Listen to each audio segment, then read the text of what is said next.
Thank you, Mr. Speaker. Today, North Korea is plotting the next ballistic missile test. Russia is threatening the NATO alliance. ISIS is spreading evil.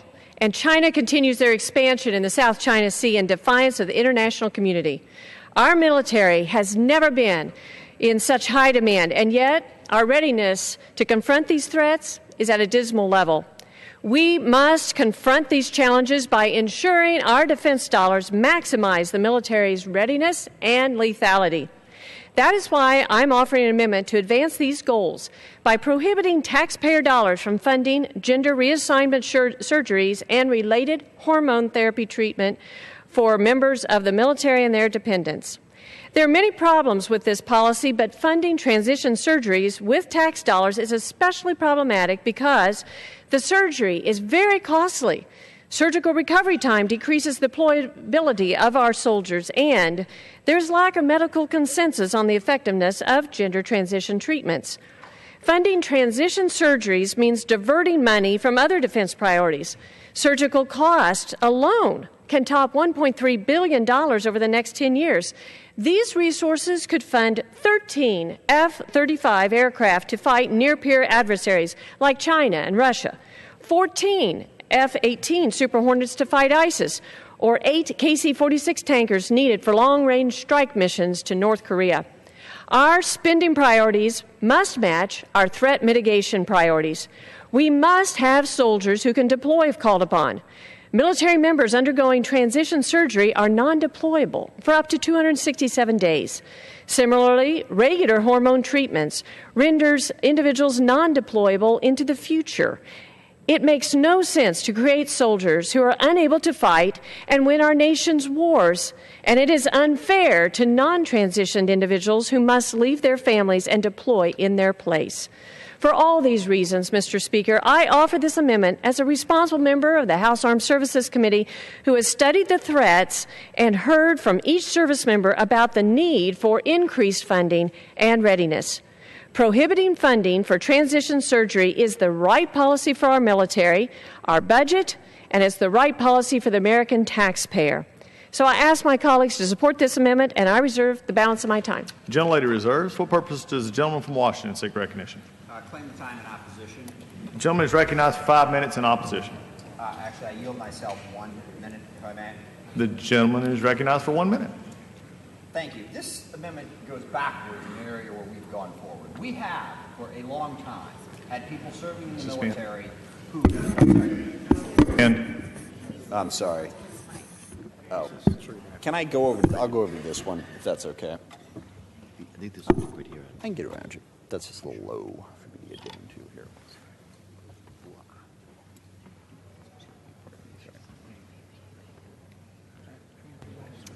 right.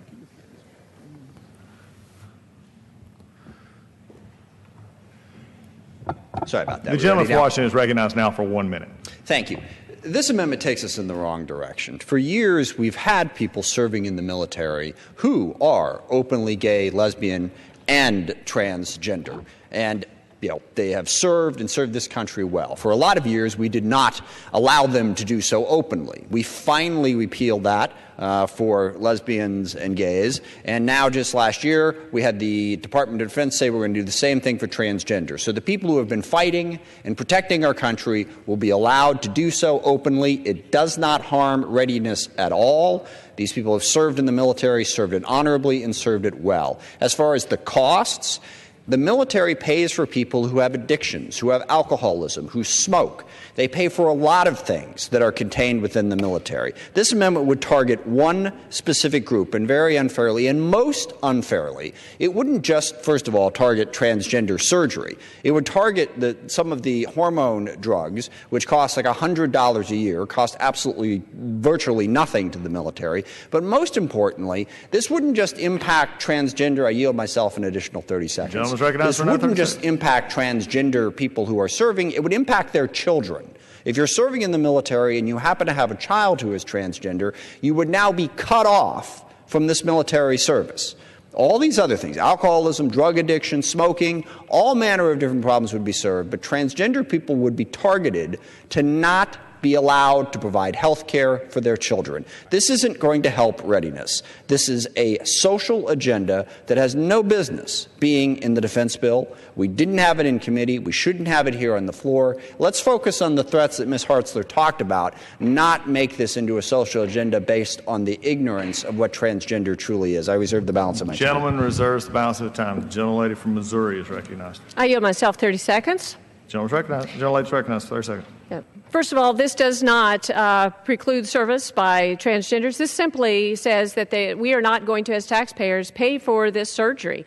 And this is different than somebody going in and having a cold, because this is a major surgery that requires a medical diagnosis that's going to render someone non-deployable. Just recovery from the surgery alone is 287 days. And then the ongoing treatment precludes them from certain abilities to serve overseas. So we need to take a look at all of this and make sure that we are addressing the threats.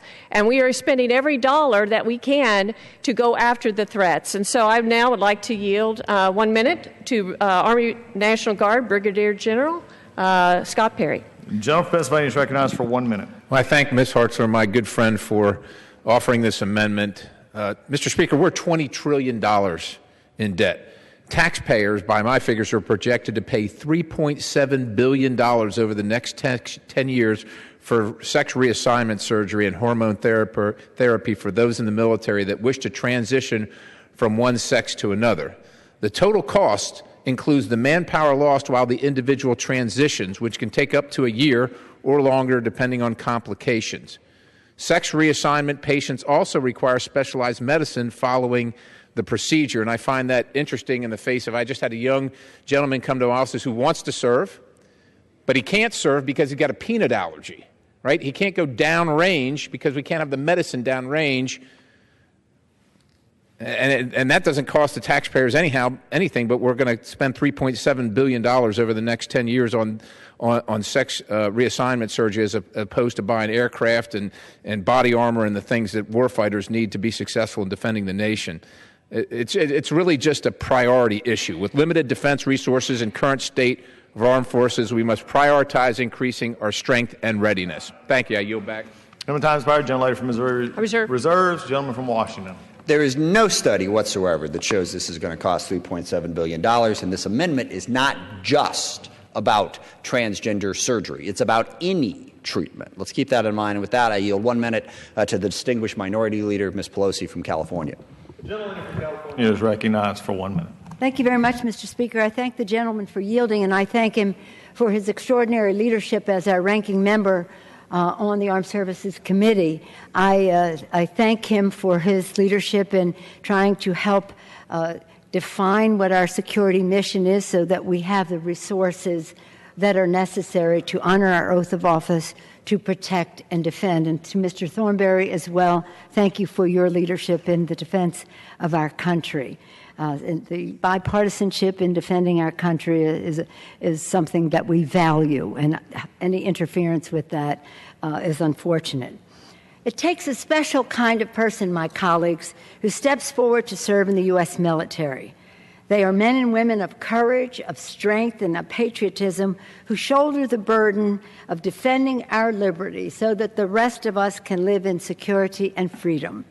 We owe these heroes an immense debt, a solemn responsibility to do everything we can to defend those who are risking and giving their lives for the United States of America. The defense bill before us today should be about honoring that responsibility, protecting those who protect our national security. Instead, here we are considering a Republican amendment purpose-built to attack the health and dignity of thousands of men and women serving with honor and courage today. Make no mistake, the effect and the intent of this unjust and mean-spirited amendment is to ban patriotic Americans from serving our country. It is designed to drum transgender service members out of the military. Instead of protecting the men and women who risk their lives to defend our freedoms, they are fighting to rip away the health care of thousands of brave service members. The integration of openly transgender service members into our armed forces is the unfinished work of the bipartisan, and I commend our colleagues, efforts to repeal the discriminatory don't ask, don't tell policy. I call upon my Republican colleagues to immediately withdraw this cruel, discriminatory, and appalling amendment. If that, I call upon all my colleagues on both sides of the aisle to defeat this amendment, prevent this assault on transgender service members, and get us back to the subject at hand, which is the defense of our country, which the distinguished Chairman Thornberry and Ranking Member have served this Congress and our country so well in doing. With that, I yield back the balance of my Gentlelady from California yields back. Gentleman from Washington reserves. Gentlelady from Missouri is recognized. I'd like to yield myself 15 seconds. Gentlelady is recognized. I just want to point out that this amendment doesn't address any of the full health care that every soldier is entitled to. It just says that in this particular incident, we are not going to pay for the gender reassignment surgeries and the related hormone treatment. And there's a high cost for it. There's a reason for doing it, and that's why we're addressing that today. How much time do I have left? The lady's time has expired on that time, and the gentlelady has 3/4 of a minute left total. All right. I'll give 30 seconds to the gentleman from California, Mr. Hunter. Thank the gentlelady. California, 30 seconds. Thank the gentlelady. Thank you, Mr. Speaker. I appreciate the minority leader's words. I did 3 tours as a U.S. Marine. This is the silliest opposition to this amendment that I've ever heard. You're joining the U.S. military. Choose what gender you are before you join. We're not saying that transgender people can't serve, but if you're going to take the big step of serving in the U.S. military, figure out whether you're a man or a woman before you join up. We're not stopping transgender people from joining. We're saying taxpayers in this country right now are not going to foot the bill for it. And this is a silly thing. It's time to put this to bed. I support the gentlelady's amendment. Let's make America great again. The gentleman's time has expired. The gentlelady reserve. The gentleman from Washington is recognized. Thank you. I am pleased now to yield a minute and a half. The gentleman from New York, Mr. Maloney. The gentleman from New York is recognized for 1 minute and a half. Thank you, Mr. Speaker. And I would note to my colleague from California that perhaps the members of their family are supposed to decide on all their future medical care because this relates to their health care and not just to the service members. But, Mr. Speaker, I rise in strong opposition to the Hartzler Amendment. No one in the Pentagon has called for this. In fact, we know right now Secretary of Defense Mattis is running a review of this issue. He does not need to be micromanaged by members of this body to advance their own agendas. And until last night, all of us had worked in good faith across the aisle to keep this important defense bill free from political booby traps and landmines. But if you're feeling deja vu, well, don't worry, because I am too. You may remember that I stood here last year and fought against a similar amendment. Again, to the defense bill. That amendment would have allowed federal contractors to fire LGBT workers under the pretense of religious observance. I told you then that my dad was a disabled veteran, that he taught me to support and honor the military, but also to speak the truth and to know the difference between right and wrong. I told you that I never voted against the defense bill, and I never imagined I would. And then, after a lot of twists and turns, 43 of our Republican colleagues joined with us to vote down that discriminatory amendment, and I want to publicly thank them for their courage. Well, here we go again. The Hartzler Amendment would single out and rob a small group of military service members and their families of their health care, merely because these folks or members of their family experience gender a little differently. Mr. Speaker, it's that simple. We are talking about Americans.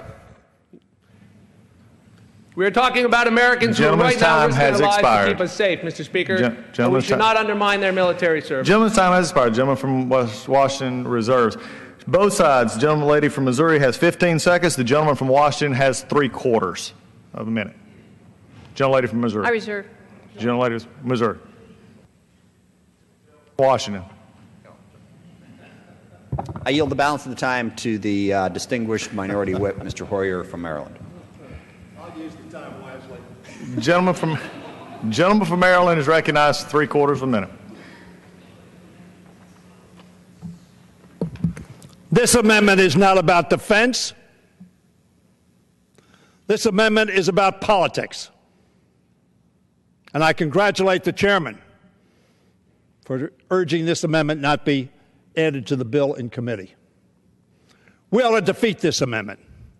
It has one purpose and one purpose only: to politically denigrate some of our fellow citizens, to treat them less equally than we would want to be treated.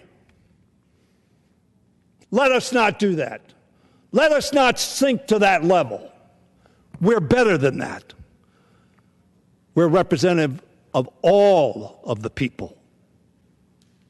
Reject this amendment. Get on with the defense of this country and its values.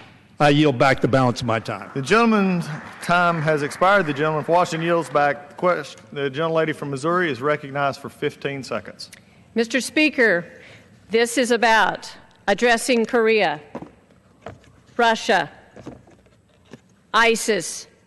We need every defense dollar to go to meeting those threats, not anything else, and we need to make sure our troops are ready and can be deployed. I ask my colleagues to support this common sense amendment, and I yield back.